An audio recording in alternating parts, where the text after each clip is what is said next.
منظر کو دکھائے کہ میرے نبی مصطفیٰ کریم نے فرمایا قوموا الی جنت ارضھا السماوات والارض، یہ غزوہ بدر ہے، میدان لگا ہوا ہے، صرف 313 اس طرف اور 1000 اس طرف ہے، ادھر تو جناب کھجور کی ٹانگیں پکڑی ہوئی ہیں، تلواریں تو ہے ہی نہیں،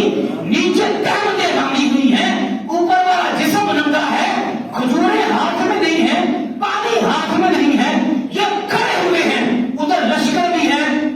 لوہے کی ٹوپیاں بھی ہیں، لوہے کی جنگیں بھی ہیں، ان کے پاس گھوڑے بھی ہیں، ان کے پاس تلواریں بھی ہیں، نیزے بھی ہیں، ان کے پاس اونٹ بھی ہیں، 313 ادھر ہیں، اور میرا نبی کھڑے ہو کر فرماتا قوموا الی جنت ارضھا السماوات والارض، اٹھو اس جنت کے لیے جو زمین و آسمان سے بھی بڑی چوڑی ہے۔ اور سیدنا عمر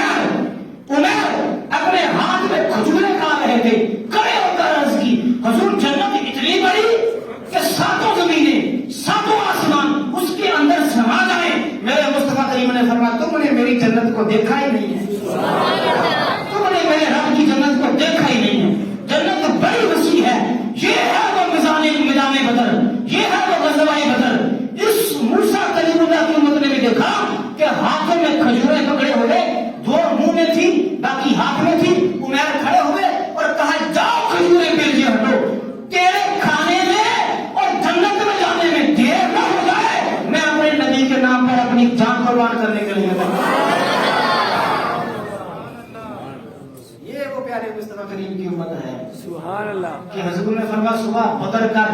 میدان لگے گا، ایک جنگ کا میدان سجے گا، جس میں جانا ہے تیار ہو جاؤ۔ اب رات کی تاریخی ہے، خثیمہ بن حارث ہیں باپ،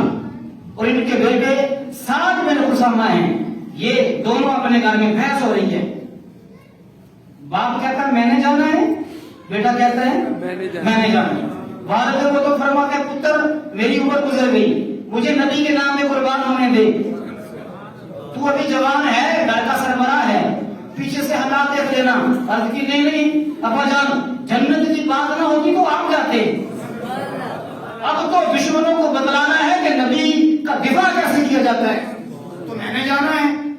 اب یہ بحث شروع ہو گئی رات کی تاریخی میں۔ اب فیصلہ اس پہ ہوا کہ دونوں کے نام لکھو اور پرچی ڈالو، جس کا نام آ گیا وہ جائے، جس کا نام نہ آیا وہ نہ جائے۔ اللہ، اور یہ ہے وہ امت